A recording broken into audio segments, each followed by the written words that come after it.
Bueno, antes que nada, muchas gracias por la invitación. Yo trabajé 10 años en el Banco de Leche Humana del Hospital Lago Maggiore de Mendoza y actualmente estoy en Santa Fe. Acá todavía no tenemos banco de leche. Soy nutricionista del servicio de neonatología. El banco está construido, pero bueno, falta el personal y el equipamiento, así que esperamos que pronto podamos contar con él. Yo les voy a hablar sobre todo de lo que es nutrición neonatal y beneficios que tiene el uso de la leche humana pasteurizada de banco. Ahí voy a compartir pantalla.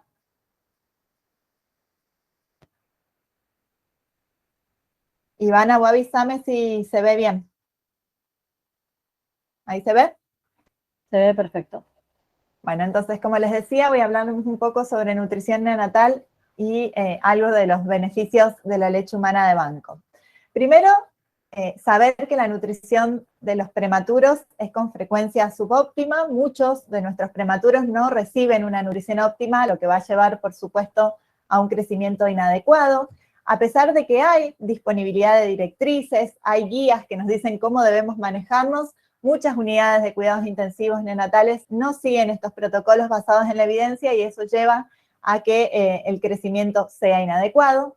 Y las herramientas validadas para evaluar el crecimiento muchas veces no se usan de manera consistente. Como resultado, el retraso del crecimiento entre estos prematuros es común y es notoria, ¿no?, las consecuencias adversas que van a llevar en la vida posterior, sobre todo en lo que es la composición corporal, el neurodesarrollo, el metabolismo y el crecimiento. Y como siempre decimos, la nutrición del prematuro tiene que ser considerada como una emergencia nutricional. Estos prematuros y los niños de bajo peso al nacer tienen reservas de nutrientes agotadas, tienen altas tasas de crecimiento y además tienen una inmadurez fisiológica que va a llevar a que tengan mayores necesidades de nutrientes si los comparamos con los niños de término. Y estas mayores necesidades de nutrientes se dan porque deben reponer sus reservas de nutrientes, apoyar el rápido crecimiento de recuperación y para la compensación de las funciones gastrointestinales inmaduras. Recordemos que en el último trimestre del embarazo es cuando mayor acreción de nutrientes se produce de la mamá al bebé. Estos niños nacen antes, por lo tanto sus reservas son prácticamente inexistentes. Y al mismo tiempo, con todas estas condiciones también, por lo general, nuestros pacientes presentan inestabilidad médica, inestabilidad clínica, que van a dificultar mucho más el crecimiento.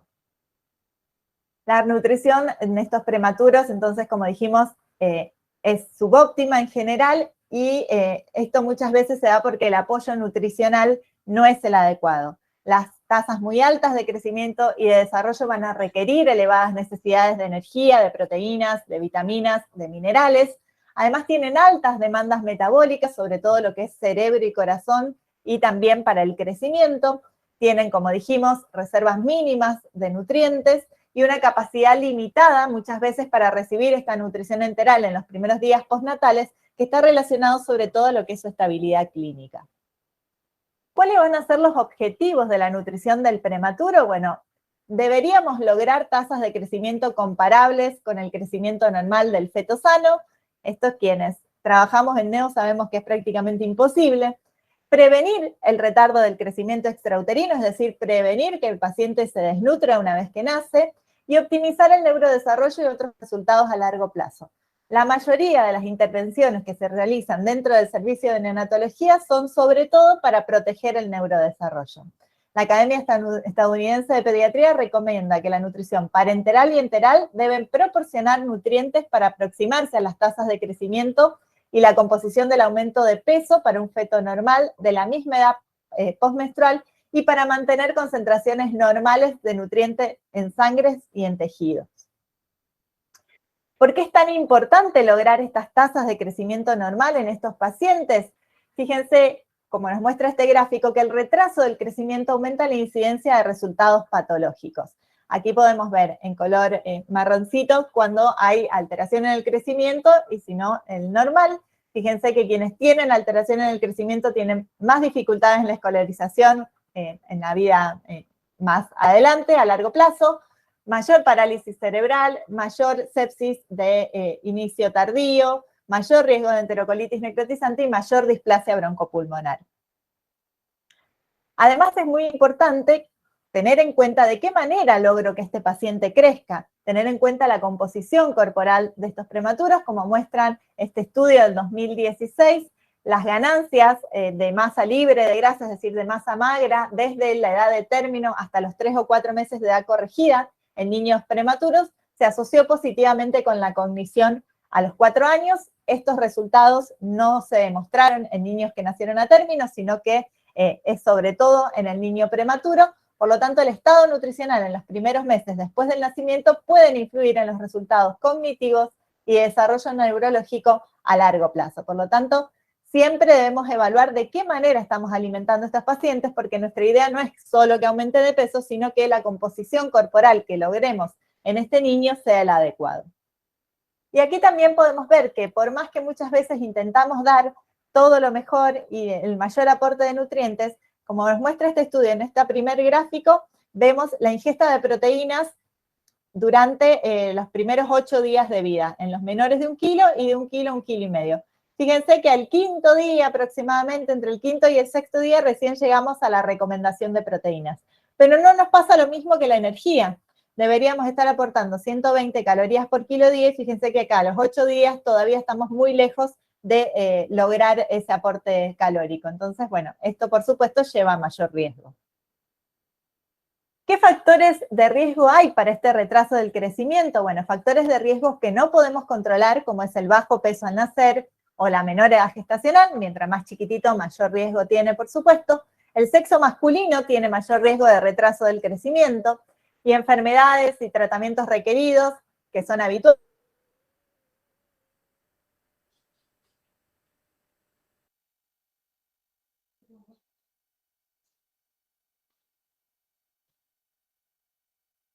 Crecimiento intrauterino. Ahora, ¿qué factor sí podemos controlar? La subalimentación, el bajo consumo de proteínas y energía, es decir, lo que está recibiendo nuestro paciente es el único factor que podemos controlar, y por lo tanto que tenemos que tratar de poner el foco ahí para evitar este retraso del crecimiento. ¿Qué tenemos que tener en cuenta al momento de ver cómo voy a encarar la nutrición de este paciente? Bueno, los componentes de la evaluación nutricional, que lo clasificamos como A, B, C, D y E. A es la antropometría, ya vamos a ir viendo una a una. B es la bioquímica, C la clínica, D es la dieta o ingesta dietética, y la E es la evolución o la evaluación.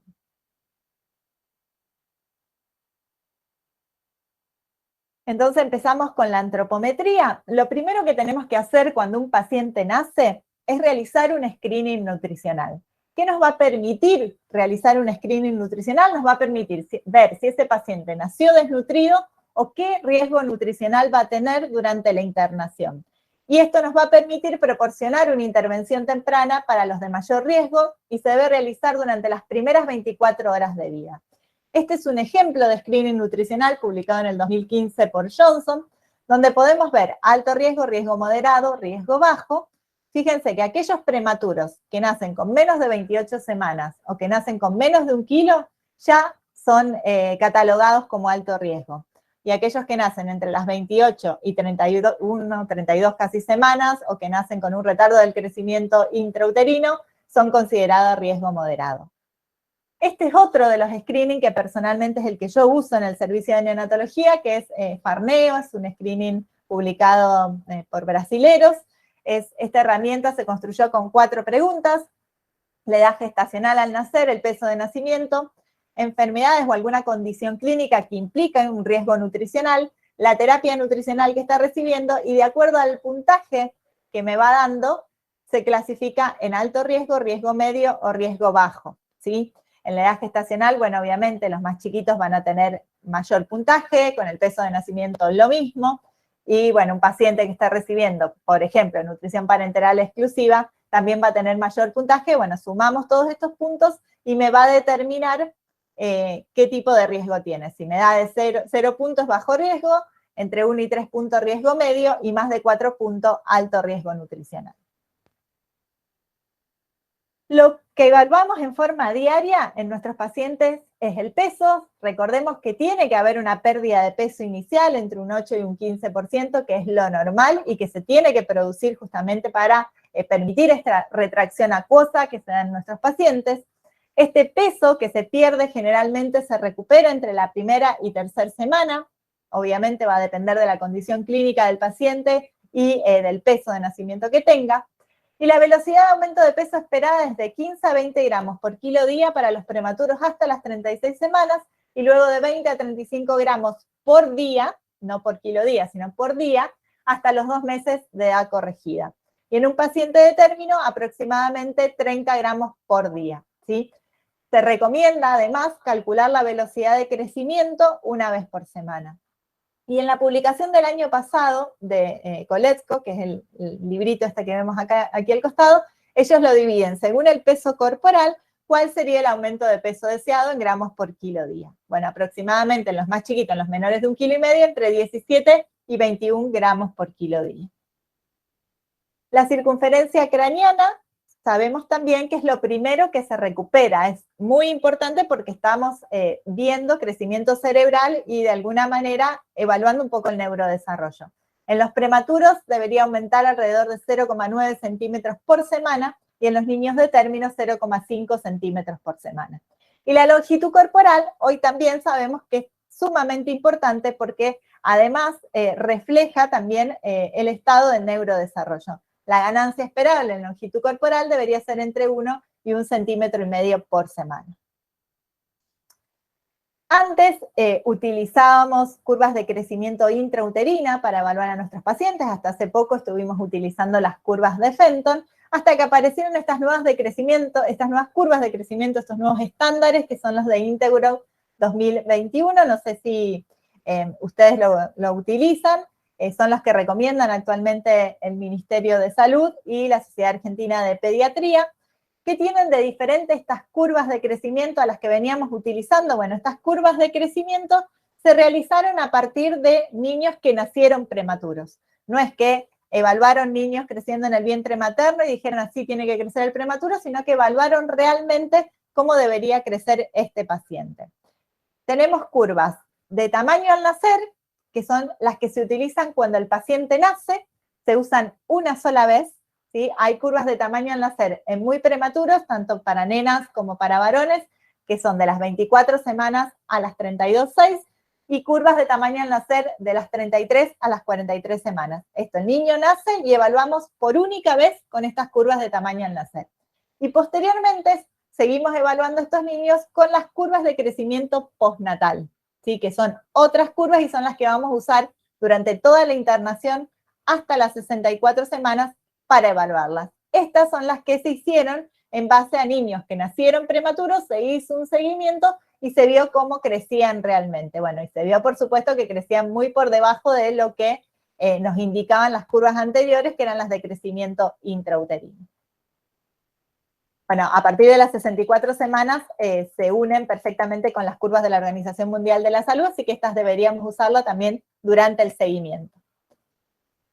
Entonces, a la antropometría de la bioquímica es muy importante en los controles bioquímicos, por supuesto, para ver estado nutricional, dependiendo de si está con soporte parenteral o está con soporte enteral, es lo que vamos a determinar, pero bueno, en términos generales, glucosa, electrolitos, perfil lipídico, calcio, fósforo, magnesio, el nitrógeno ureico en sangre, bueno, la creatinina, las proteínas séricas, las enzimas hepáticas, si podemos, vitaminas, oligoelementos, bueno, un poco de todo lo que evaluamos para control, ¿no?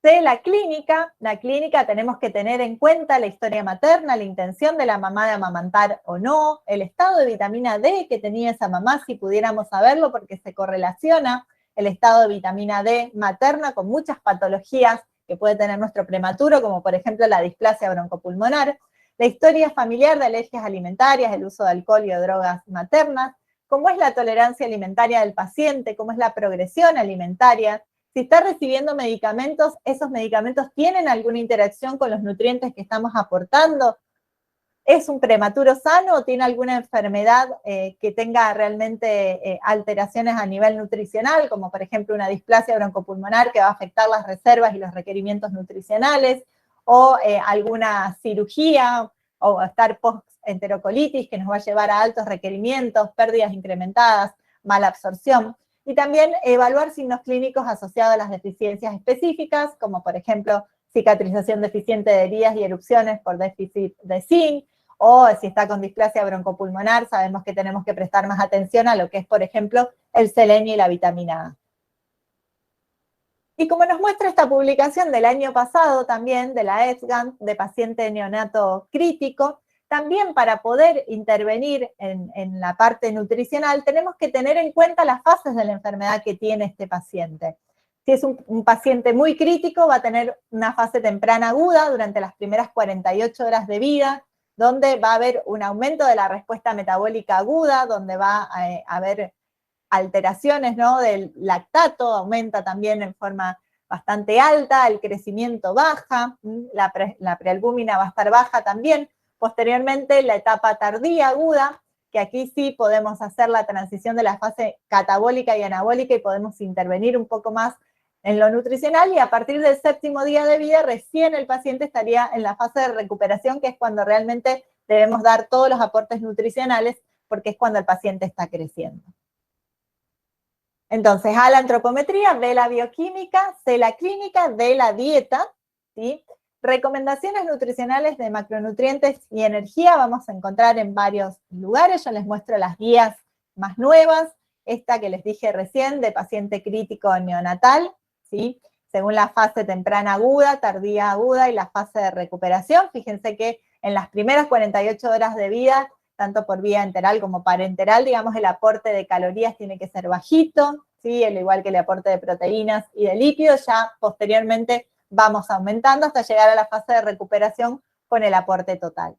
Estas son de las guías de Colesto, ellos lo dividen según el peso de nacimiento también, y bueno, cómo comenzar con el aporte por vía parenteral y cuánto deberíamos dar por vía enteral. Yo solo se las muestro, esto después pueden acceder y elegir con qué guía guiarse, ¿no?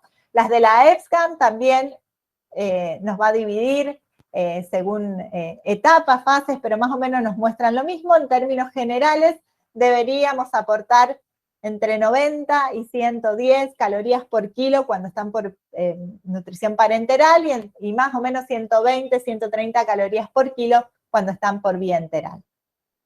Esto también, bueno, muestra exactamente lo mismo, ¿no? Las distintas fases de adaptación, intermedio, crecimiento estable, según la guía que uno maneje. En cuanto a los aminoácidos, bueno, si está el paciente con nutrición parenteral, debemos comenzar desde el primer día de vida con un aporte no menor a 1,5 gramos por kilo día, y posteriormente ir avanzando. En el prematuro, las guías ESGAN nos dicen que no debemos pasar los 3,5 gramos por kilo día de aminoácidos por vía parenteral, a no ser que lo estemos utilizando para algún ensayo clínico, pero si no, no deberíamos superar ese valor, porque se ha visto que hay mayor predisposición a enfermedades metabólicas a futuro cuando damos un aporte tan grande por vía parenteral. Ahora, por vía enteral, podemos llegar en los más chiquititos hasta 4,5 gramos por kilo día de proteínas, que no va a haber ningún inconveniente.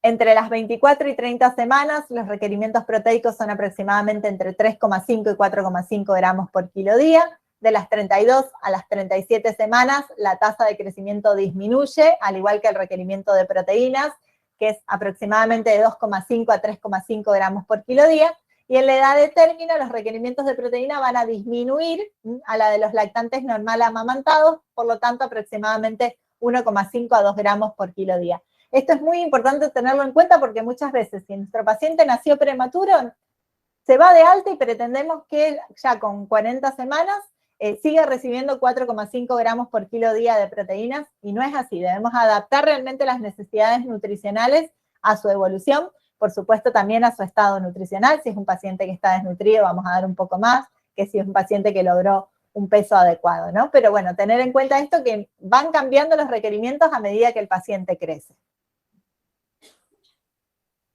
Luego, también tener en cuenta esto que yo les decía, de la composición corporal, y para lograr una composición corporal adecuada en estos pacientes y no aumentar de peso a expensa de tejido adiposo, debemos dar un aporte proteico adecuado. Las proteínas son las que van a permitir que el paciente crezca con una composición corporal basada en masa magra, por supuesto dando también un aporte adecuado de calorías para que mis proteínas se usen con función plástica y no se usen solamente para aporte calórico. Entonces, bueno, eso tener en cuenta con qué voy a alimentar al paciente.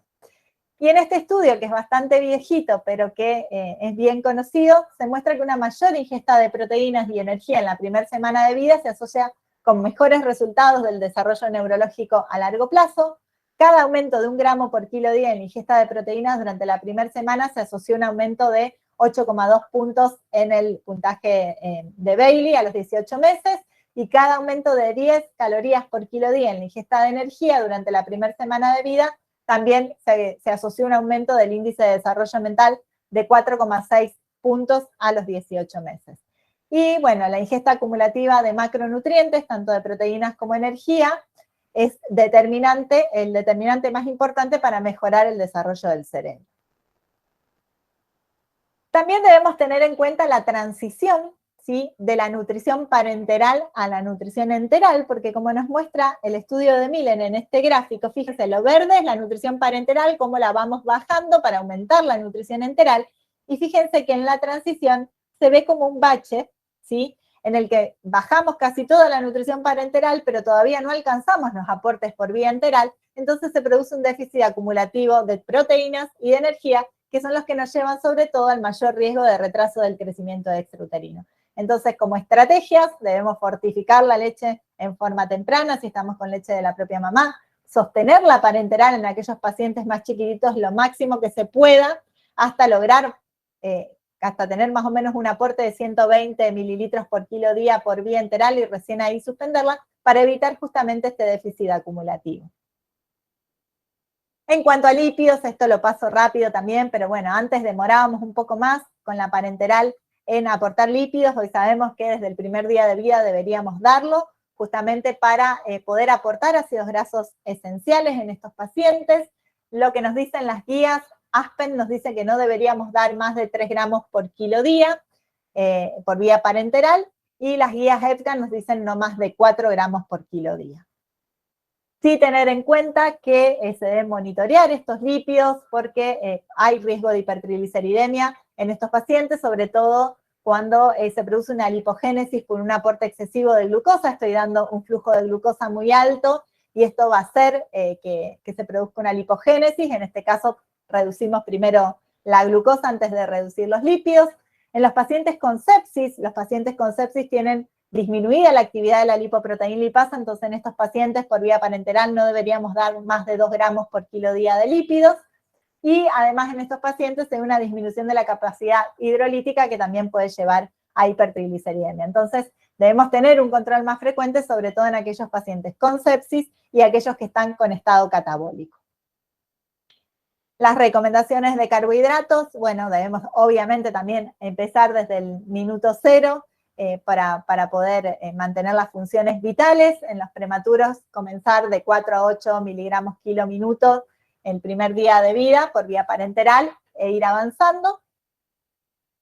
Y en cuanto a los micronutrientes, también tener en cuenta el requerimiento si está el paciente por vía parenteral o vía enteral, como algo así bastante importante. Por vía parenteral, aportar fósforo desde el primer día de vida para evitar o tratar de disminuir el riesgo de hipofosfatemia neonatal, que vemos que es totalmente frecuente, sobre todo en aquellos pacientes con retardo del crecimiento intrauterino. Así que desde el primer día de vida deberíamos estar aportando con nuestra bolsa cera, nuestra nutrición parenteral de inicio, un aporte de calcio y de fósforo con una relación 1 a 1.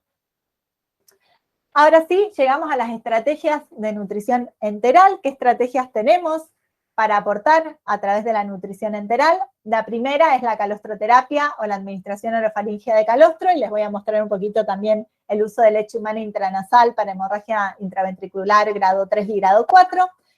Segundo, la nutrición enteral trófica, y tercero, la nutrición enteral total y la fortificación. Como la calostroterapia, la administración orofaringea de calostro, ya la mayoría lo conocemos y la mayoría de las unidades del país lo utilizan. Sabemos que los factores inmunológicos de la leche materna se absorben a través de la mucosa oral, estimulando a nivel sistémico la inmunidad y promoviendo el desarrollo de la barrera protectora del intestino. El calostro puede actuar a través de diferentes mecanismos, como una barrera local que impide la adhesión de los microorganismos a la mucosa, a través de acciones prebióticas y antiinflamatorias, a través de propiedades antioxidantes y de la lactoferrina, por estimulación del crecimiento y la reparación intestinal, y modulando la interacción de las citoquinas con los tejidos linfoides asociados a la orofaringe, que van a hacer que se facilite la absorción de estos factores inmunes por la mucosa bucal. ¿Cómo debemos administrar este calostro? Bueno, desde que el paciente nace, las primeras 12, 48 horas de vida, 0,1 mililitro en cada carrillo, ¿sí? Durante los primeros 15 días de vida, y en general la recomendación es realizarlo solo con calostro de la propia mamá, pero sí es cierto que en Brasil se está haciendo un estudio donde se evaluó el calostro pasteurizado para aquellos pacientes en los que no se disponía calostro de la propia mamá, y se vio que tiene una buena cantidad de bacterias beneficiosas. No puse el estudio por una cuestión de tiempo, pero podría llegar a ser una opción. A futuro ellos están haciendo un estudio comparando el uso de calostro de la propia mamá y el uso en otros pacientes que no disponen de leche de la propia mamá con calostro pasteurizado de banco, y están evaluando qué beneficios trae, y al parecer es bastante prometedor, así que podría llegar a ser en un futuro de poder hacer calostroterapia con leche humana donada, tipo calostral, ¿no? ¿Qué beneficios trae? Disminución del estado proinflamatorio, incidencia más baja de neumonía asociada a ventilación mecánica, menos días para alcanzar la nutrición enteral completa, reducción de la NEX, al aumentar los niveles de inmunoglobulina A y una tendencia a la mortalidad más baja y una sepsis comprobada también en recién nacidos de muy bajo peso, entre otros beneficios.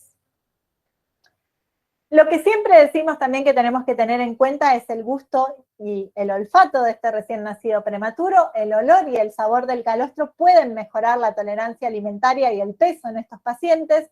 Se sabe que el olfato y el gusto van a aumentar la motilidad intestinal, la secreción de insulina y de grelina, el apetito, la digestión y los niveles de hormonas metabólicas para activar la respuesta de la fase cefálica. Esa fase cefálica de la alimentación es como cuando nosotros adultos vamos caminando, sentimos olor a comida, tenemos un poco de hambre y empezamos como a segregar más jugos gástricos. Bueno, en el prematuro pasa exactamente lo mismo, pero por supuesto sintiendo el olor al calostro de su propia mamá. Entonces lo que recomendamos es cuando se va a hacer la calostroterapia también que se pongan unas gotitas de calostro de la propia mamá en una gasita y se acerque esa gasita a las fosas nasales del prematuro para también empezar a estimular un poco el olfato. Y se vio que el efecto es mayor si se acompaña de la succión no nutritiva. Y este estudio, que seguramente muchos lo han visto también sobre leche humana intranasal, salió publicado en el 2018, es el único estudio publicado hasta el momento, y sí hay un protocolo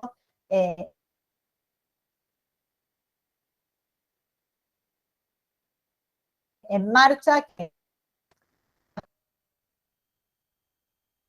en pacientes que tienen hemorragia intraventricular severa y grado 4, aquellos pacientes que se le administran, a ver, me dicen que se está cortando. Ivana, ¿se escucha mal? Se entrecortó un poco, si puedes repetir un poquito la última parte de esta, después de hablar del estudio.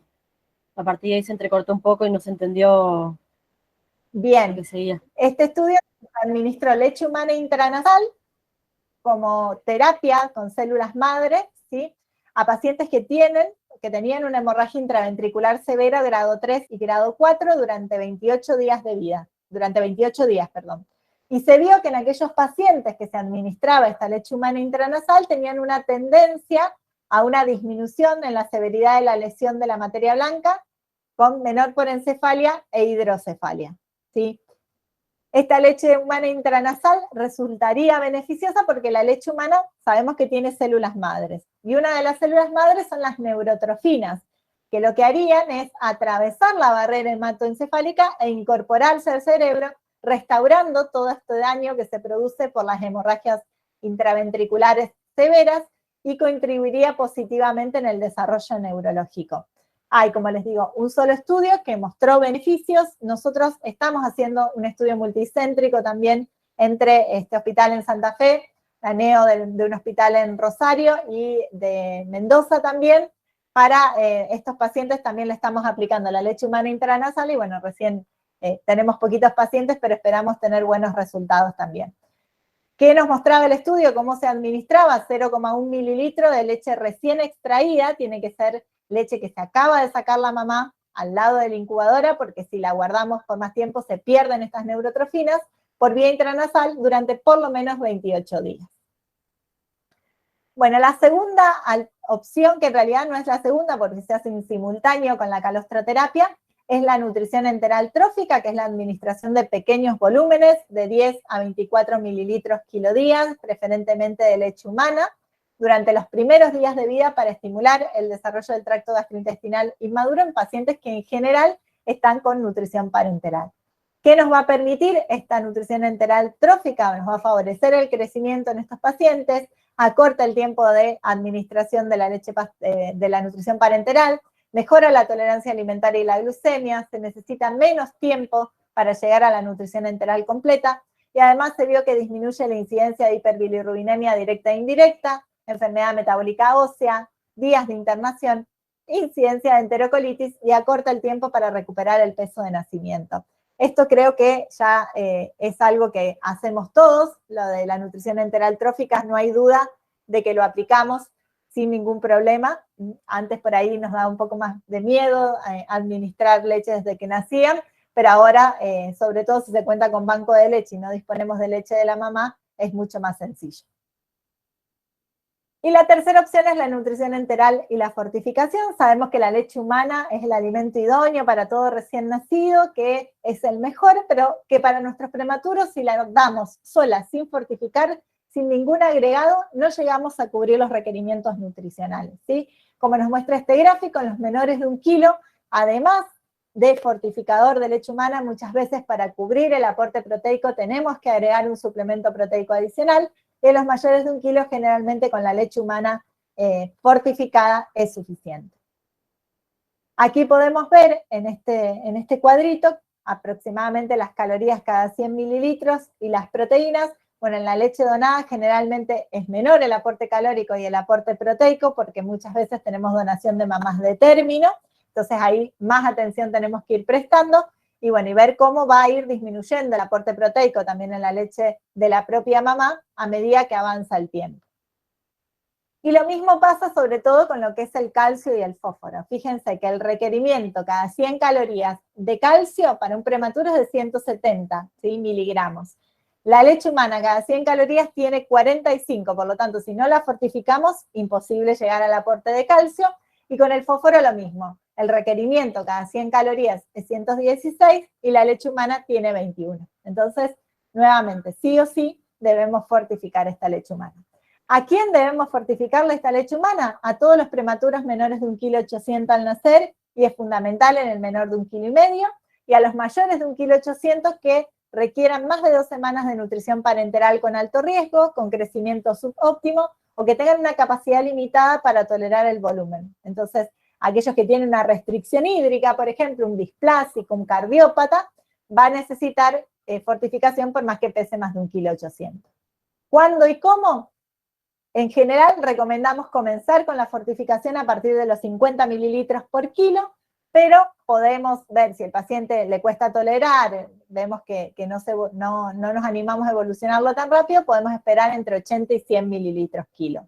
¿Y hasta cuándo? La bibliografía nos dice hasta alcanzar un peso de 3,6 kilos o hasta las 52 semanas de edad gestacional, pero por supuesto que se va a individualizar según cada paciente. Muchas veces tenemos pacientes de alta que por bastante tiempo, si tienen leche exclusiva de la propia mamá, debemos indicar la fortificación en el alta porque no cubre el requerimiento. ¿Qué suplementos de leche humana disponibles tenemos en el mercado? Bueno, los fortificadores que son multicomponentes tenemos de origen bovino, que vienen en polvo y líquidos, que en cantidades premedidas se agregan a volúmenes específicos de leche humana, y de esa manera estaríamos fortificando, nos dicen, no sé, un sobrecito en 50 mililitros de leche o un vial en 25 mililitros de leche. Los fortificadores en polvo tienen el beneficio de aumentar la densidad de nutrientes sin diluir las propiedades beneficiosas de la leche humana, pero al ser polvo no son estériles. Y los fortificadores líquidos son estériles, pero se diluyen las propiedades de la leche humana porque estoy agregando líquido a la leche humana, y además para poder lograr la esterilidad en estos fortificadores se acidifican. Y este proceso, cuando se lo agregamos a la leche humana, hace que baje el pH de la leche humana de 7,4 a 4,7, y algunos estudios muestran que podría haber mayor acidosis metabólica, al igual que también hay un estudio que demuestra que por esta acidificación se perderían casi todos los leucocitos de la leche humana. Después hay fortificadores derivados de la leche humana donada, que aquí en la Argentina no tenemos, serían de mejor calidad que los bovinos, pero son muy costosos, y en Italia hicieron un estudio con fortificadores derivados de la leche de burra, porque al parecer esta leche de burra tiene una similitud tanto funcional como cual y cuantitativamente a la leche humana en cuanto a sus fracciones glucídicas, lipídicas y proteicas. Pero bueno, no está a la venta, sino que probaron hacerlo. Los fortificadores a base de leche humana, como les dije, no están disponibles en Argentina, son costosos, pero sí mostraron que al ser una alimentación exclusiva en leche humana y no incorporar proteínas de origen bovino, llevan a tasas más bajas de enterocolitis necrotizante, disminución del días de nutrición parenteral, menor mortalidad y morbilidad comparado con una dieta a base de proteínas de leche de vaca. Están hechos a base de leche humana pasteurizada y se les hace controles estrictos bacteriológicos, pretratamiento térmico, se determinan drogas reactivas a la leche que donan para hacer el fortificador, nicotina, medicamentos contraindicados, y determinan si está adulterada esta leche humana y la identificación del ADN de la leche donada. Bueno, todo esto se hace para poder hacer estos fortificadores. Y aquí como para mostrarles cuáles son los productos a base de leche humana que hay en el mercado, les repito, no aquí en la Argentina, pero fíjense, por ejemplo, este CR es grasa de leche humana, como para aumentar calorías, como si fuese nuestro TCM. Después esto 24, 26 y 28 es 24 calorías por onza, 26 y 28 calorías por onza, es como una fórmula de prematura, pero hecha a partir de leche humana concentrada. Aquí, bueno, también tenemos como fortificadores, con también el aporte calórico que me va a ir dando. Te pasa solo esto. Esto que dice PL es calostro, como para hacer la calostroterapia. Este que dice HM es la leche pasteurizada. Bueno, aquí no lo tenemos y hay bastantes conflictos en cuanto a las cuestiones éticas, porque probablemente estas empresas compran la leche a las mamás para poder llevar a cabo estos productos.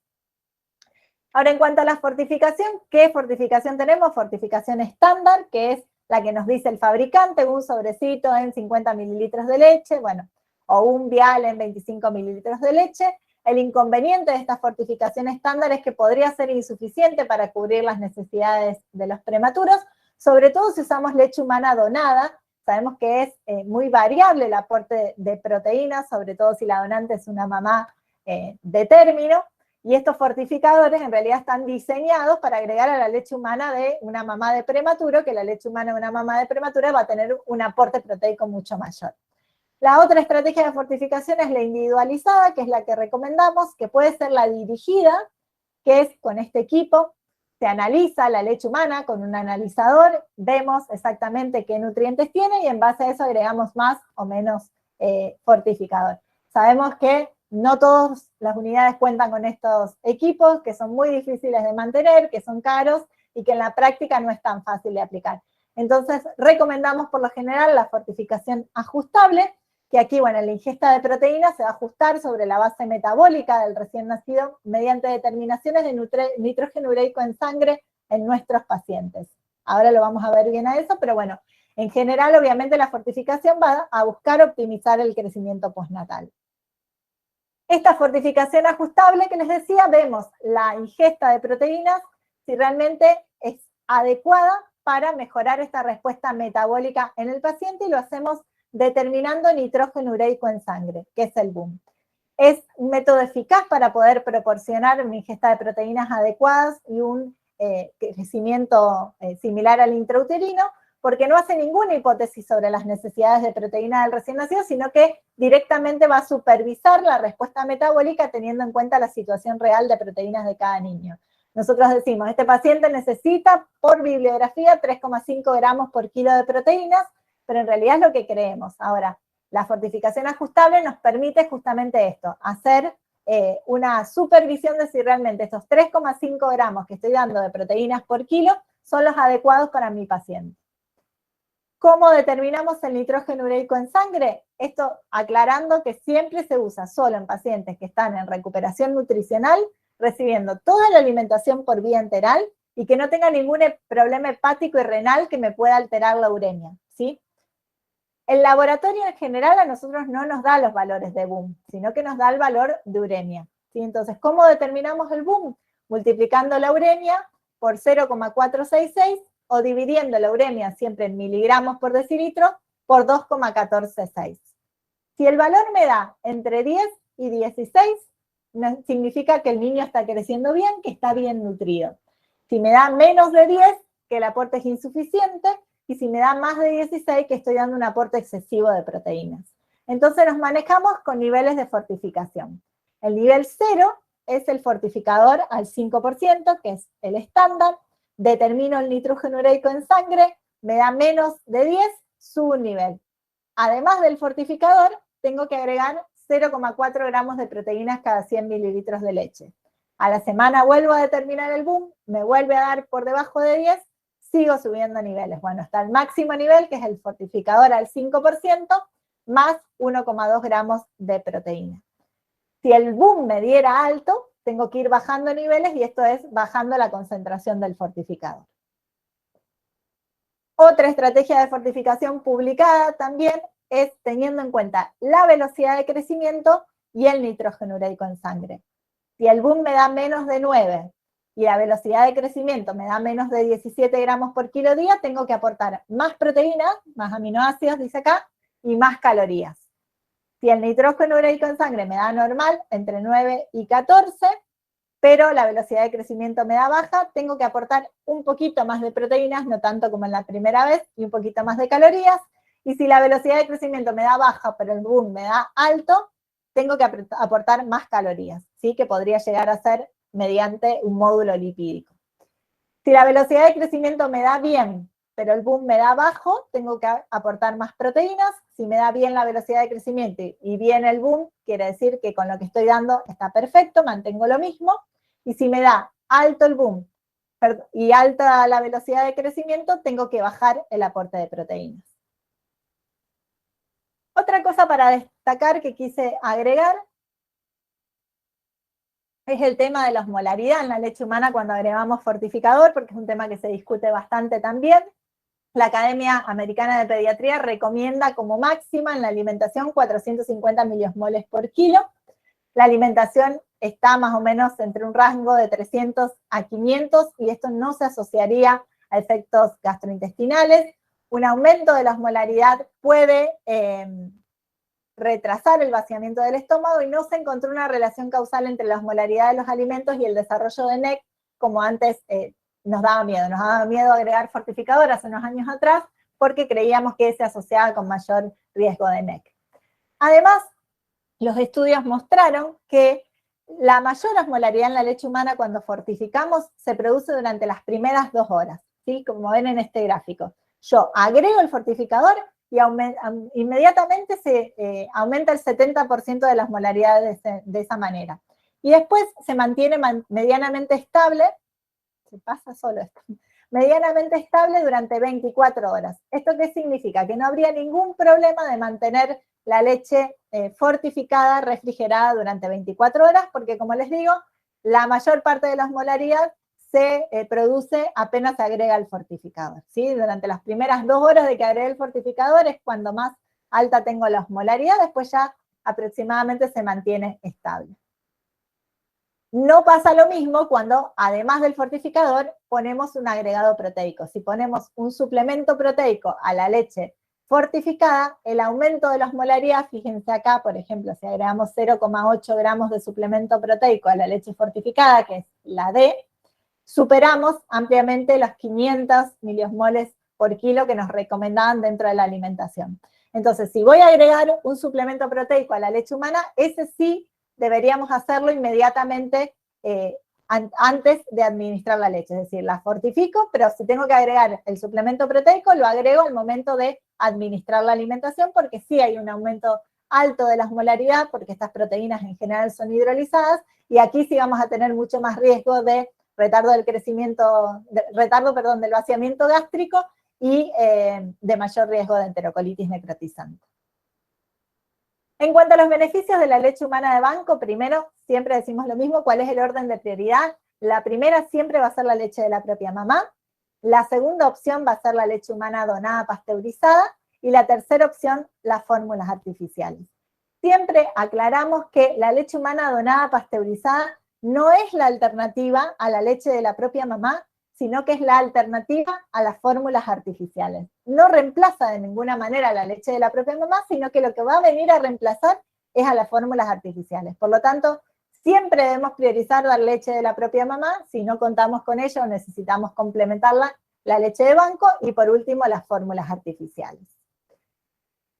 En cuanto a la diferencia en la composición de la leche de la propia mamá versus la donada pasteurizada, en general se mantienen intactos los macronutrientes, algunos micronutrientes, algunas vitaminas, bueno, la grelina, los oligosacáridos se mantienen intactos.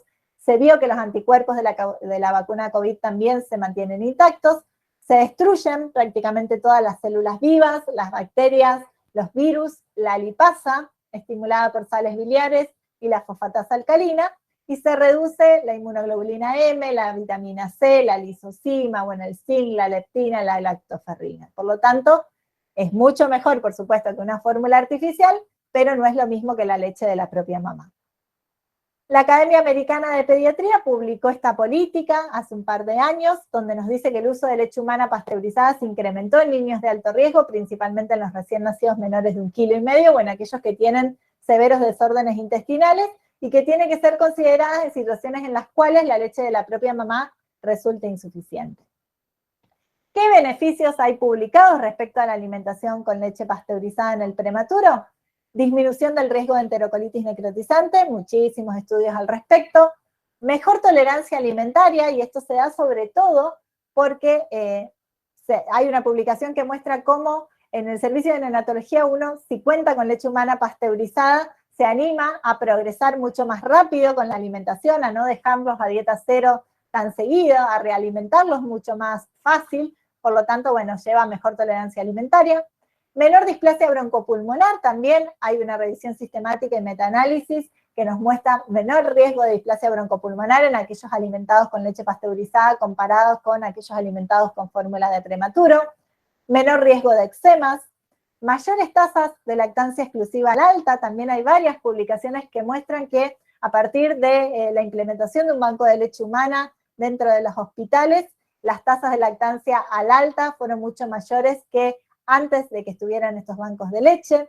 Menor mortalidad neonatal, mejor microbiota intestinal también. Hay estudios, por un lado, que enseñan cómo a personalizar la leche humana donada de banco, inoculándola con un poco de leche de la propia mamá. Bueno, hay un estudio bastante interesante publicado al respecto, se colocaba 10% de leche humana cruda a la leche pasteurizada, y cuando se analizó se vio que tenía prácticamente el mismo perfil microbiano que la leche de la propia mamá. Por supuesto, esto es cuando vamos a complementar esa alimentación para ese mismo niño, no podemos inocular con leche cruda de cualquier mamá la leche pasteurizada.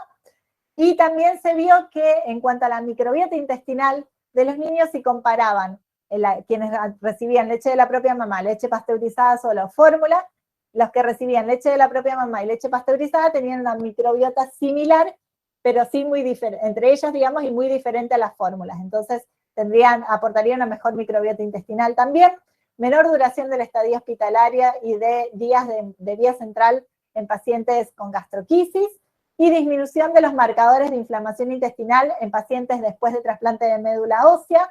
En este estudio se había administrado leche humana, tanto de la propia mamá como pasteurizada, en el periodo peritrasplante, 3 días antes del trasplante de médula ósea y hasta 15 días después del trasplante, y se vio que había una disminución de los marcadores de inflamación intestinal en aquellos pacientes que recibían leche humana.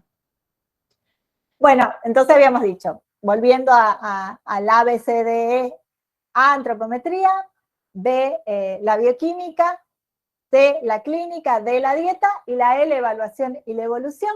En nuestros pacientes tenemos que tener en cuenta el entorno, la disponibilidad de recursos y el contexto, tener en cuenta los ruidos que hay dentro de la unidad, que las mamás tengan sillas cómodas para poder hacer el COPAP o para poder amamantar cuando ya pueden, el apoyo a la lactancia por parte de todo el personal que está en contacto con esa mamá, el contacto piel a piel, la preparación de la alimentación, tener en cuenta si las necesidades están satisfaciendo las ingestas están satisfaciendo las necesidades, si el bebé necesita más o menos, cuál es el rol de la bioquímica, del uso de suplementos, bueno, planificar la atención con todo el equipo interdisciplinario, médicos, nutricionistas, enfermeros, e incluir a los padres en todo lo que es las decisiones y el progreso de la alimentación de este paciente. Como conclusión, entonces, esto es solo un gráfico para que vean desde que nace el niño hasta los 12 meses, todas las intervenciones que deberíamos adoptar desde lo nutricional, parenteral precoz, nutrición enteral trófica, calostroterapia, lograr que recupere el peso de nacimiento, la fortificación adecuada, ¿sí? Y al alta ya pecho libre demanda o con algún complemento si fuera necesario. La nutrición entonces en los prematuros debe producir tasas de crecimiento y composición corporal similar a los fetos sanos de la misma edad gestacional. La nutrición en estos niños debe comenzar el día 1 y pasar lo más rápido posible de la nutrición parenteral al enteral, en lo posible con leche de la propia mamá o con leche pasteurizada de banco si tenemos acceso. La alimentación enteral con leche materna y la ingesta acumulada de energía y proteínas son esenciales para mejorar el crecimiento cerebral y los resultados neurocognitivos, y la fortificación de la leche humana, sobre todo de la leche humana de banco, es indispensable para estos pacientes. Bueno, muchas gracias. Dejo de compartir. No sé si hay preguntas. Acá estoy. Bueno, no tenemos ninguna pregunta en el chat, así que si alguien quiere hacer una pregunta y quiere activar su micrófono.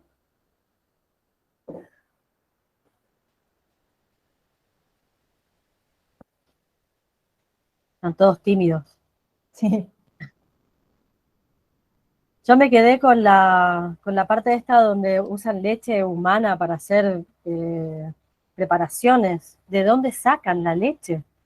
Y por eso, hay una cuestión ética bastante discutida, seguramente compran leche a las mamás que están amamantando, por eso incluso hacen la determinación de la adulteración, para que manden leche real y no mezcla. Bueno, están todos tímidos. Listo. Fortificar con fórmula, dice Laura. Si se puede fortificar con fórmula, no es lo ideal, pero sí se puede, como segunda opción. Cuando no se cuenta con fortificadores de leche humana, se puede agregar fórmula de prematuro a la leche de la propia mamá o de banco, más o menos al 4%, hay que ver qué fórmula se está utilizando en el servicio y hacer los cálculos. Sí tener en cuenta que por ahí la osmolaridad puede aumentar un poco más, entonces no recomendamos refrigerar esa leche durante 24 horas, sino durante 12 horas, y sí tener en cuenta que por ahí vamos a llegar al aporte de calorías y de proteínas, pero no así de calcio y de fósforo, por lo tanto debemos administrarlo en forma externa, digamos, como suplemento. Pero sí, es una opción, incluso se usa mucho también al alta, ¿no? Cuando necesitamos fortificar la leche de la propia mamá en el niño que se fue de alta, no es fácil darle fortificadores de leche humana, entonces les recomendamos hacerlo con fórmula.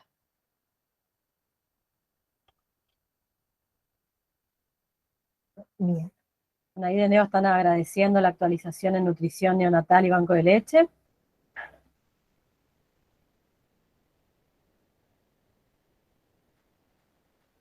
El porcentaje El pide Laura. porcentaje es aproximadamente al 4%, pero como les digo, hay que analizar bien qué fórmula se está utilizando y hacer los cálculos, ver cuánto debería agregar para llegar al aporte de calorías y de proteínas.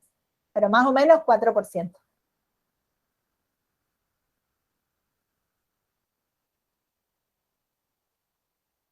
Bueno, de todas maneras, si surge alguna duda, queda mi correo, mi mail, yo no tengo ningún problema en que escriban y en lo que los pueda ayudar. Para los que son parte del curso de lactancia, vamos a levantar el video ahí. Si tienen preguntas, las recopilamos. Y pueden mandar las consultas a los contactos de Banco de Leche o de Comisión de Lactancia. Donde puedan mandar la consulta, nosotros la hacemos llegar. Bueno, muchas gracias por la invitación y bueno, como siempre, un placer.